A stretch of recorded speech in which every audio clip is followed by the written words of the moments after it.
Ya le vemos en las pantallas aquí al interior de la cabina de la radio de la Asamblea Nacional.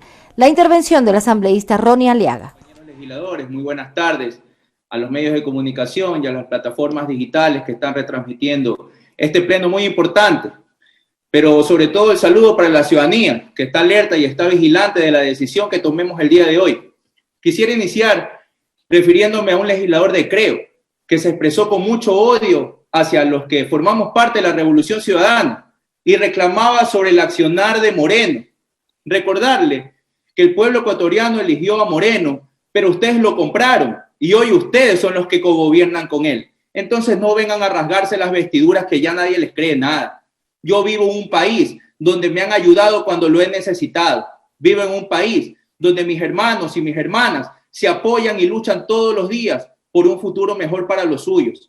Más todavía vivo en un país donde escucho expresiones de la autoridad de gobierno que sin vergüenza alguna se presenta y pregunta si el juicio político se ha propuesto por poco uso de la fuerza o por mucho uso de la fuerza.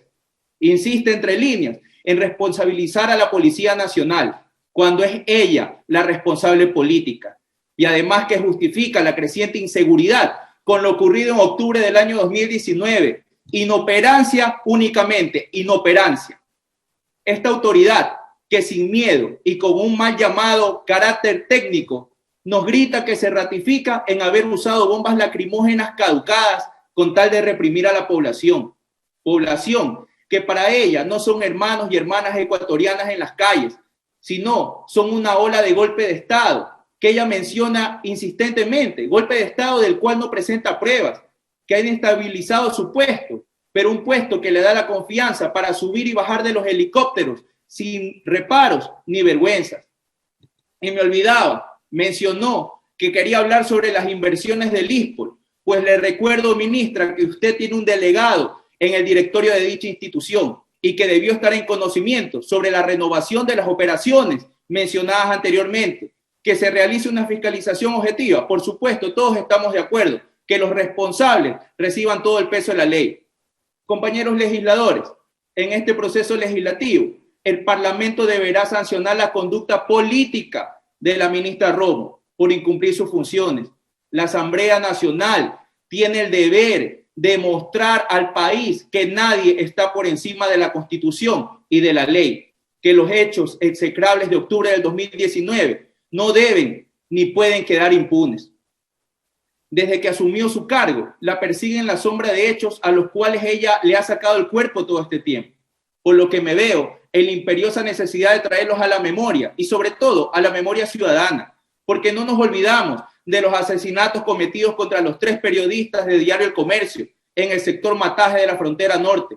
Tampoco olvidamos su inacción ante los 3 muertos a mano de una turba en la parroquia Pozorja y la ejecución extrajudicial de Andrés Padilla en el caso Mascarilla, la impunidad en el femicidio de Diana Carolina en Ibarra.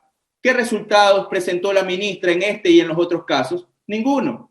Señores asambleístas, aún nos duelen estas muertes de los hermanos ecuatorianos, pero tampoco podemos olvidar su conducta abusiva, ministra, cuando hizo uso indebido del helicóptero policial, al que convirtió en un avión privado para irse de vacaciones por carnaval en el 2019 con su pareja.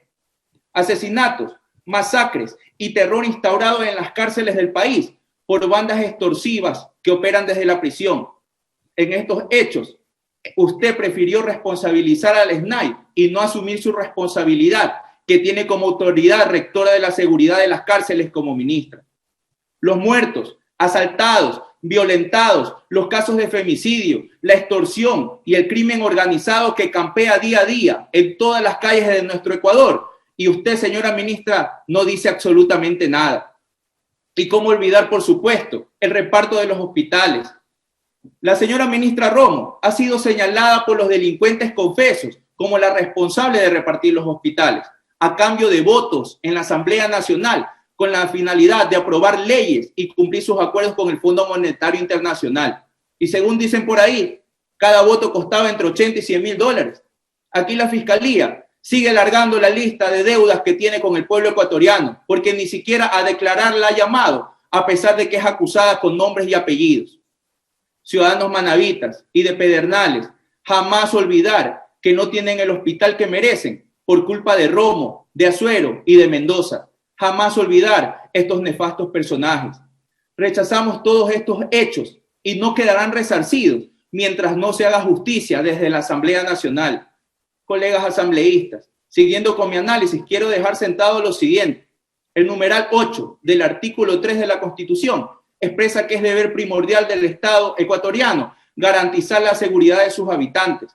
Entonces, es deber del Estado garantizar la seguridad integral de todos los ciudadanos, y eso incluye a los mismos policías.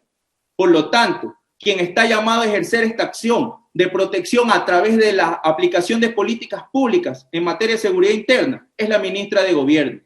Y por otro lado, el Código Orgánico de Entidades de Seguridad Ciudadana y Orden Público, COESCOP, donde habla sobre la estructura de la Policía Nacional, en su artículo 63, indica que es rectoría de la Policía Nacional. La rectoría de la Policía Nacional va a ser ejercida por la ministra de Gobierno, el ministro del Interior. Y en el mismo cuerpo legal, en su artículo 64, se encuentran las funciones de la ministra, que aquí varios legisladores claramente han expuesto que se ha incumplido con las mismas. Compañeros legisladores, en la comparecencia de la ministra María Paula Romo en la Comisión de Fiscalización, no presentó elementos probatorios que contradigan o desvirtúen las pruebas de cargo. Al contrario, hizo como siempre gala de su prepotencia y su arrogancia, y dijo que si es necesario volver a utilizar material caducado, lo volvería a hacer las veces que sean necesarias. La ministra ante la misma comisión reconoció que sí se disculpó por los hechos de violencia en la Casa de la Cultura y en las universidades, centros de ayuda humanitaria, es decir, centros de paz, donde se alojaban los manifestantes.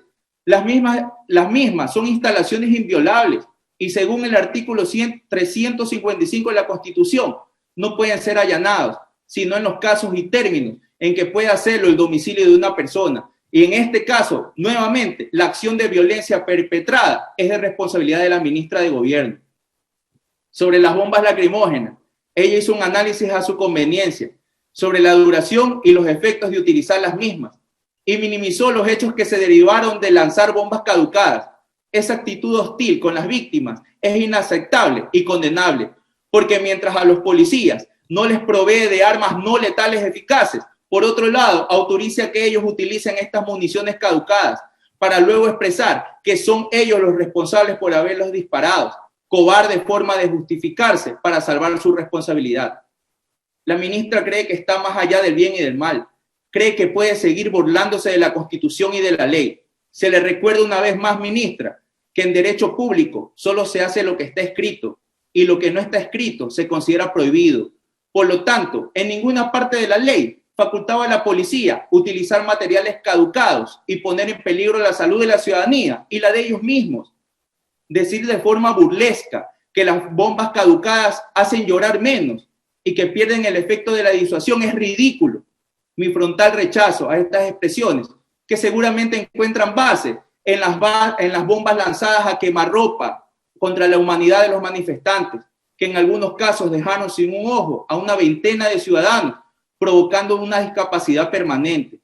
Y es allí, colegas asambleístas, donde me pregunto, la ministra Romo cumplió con sus funciones y veló por la debida ejecución de las políticas públicas en materia de seguridad ciudadana, protección interna y orden público en el marco del paro nacional de octubre del 2019. La respuesta es evidente, no lo cumplió. Colegas asambleístas, estamos aquí para sancionar la conducta política de una ministra de Estado que no tiene forma de justificar la violación de los derechos humanos de los manifestantes de octubre del 2019. Tenemos una ministra de Gobierno que aún pelea las cifras de nuestros muertos, donde la CIDH dice que son 13, la Defensoría Pública dice que son 11 y ella dice que son 9. No somos humanos para ella, parece que somos números únicamente. Esa es nuestra ministra de Gobierno, la que controla, administra y reparte las instituciones del Ecuador sin respeto ni consideración alguna, jugando con nuestros servicios públicos. Hoy, las y los representantes del pueblo ecuatoriano, ese pueblo ecuatoriano, señora ministra, que usted no protege ni cuida, que mutila y mata, le van a quitar esa capacidad improvisada de gobernar y usted mantendrá en su memoria la incoherencia de sus palabras, la falta de respeto de sus actuaciones y los ecuatorianos mutilados, sin ojos, y las almas de las 13 vidas que a usted poco le interesan. Sus disculpas no le eximen de la responsabilidad política. Por lo tanto, colegas legisladores, esta Asamblea Nacional debe demostrar a sus mandantes que estamos en contra de la impunidad y aprobar esta moción de censura y de destitución, pues debemos sancionar la incapacidad, las ilegalidades notorias, confesas y públicas de la señora María Paula Romo, por una lucha incansable por los derechos humanos y el respeto a las clases trabajadoras y humildes de la patria, que somos el corazón y el futuro del mundo. Muchísimas gracias, colegas legisladores.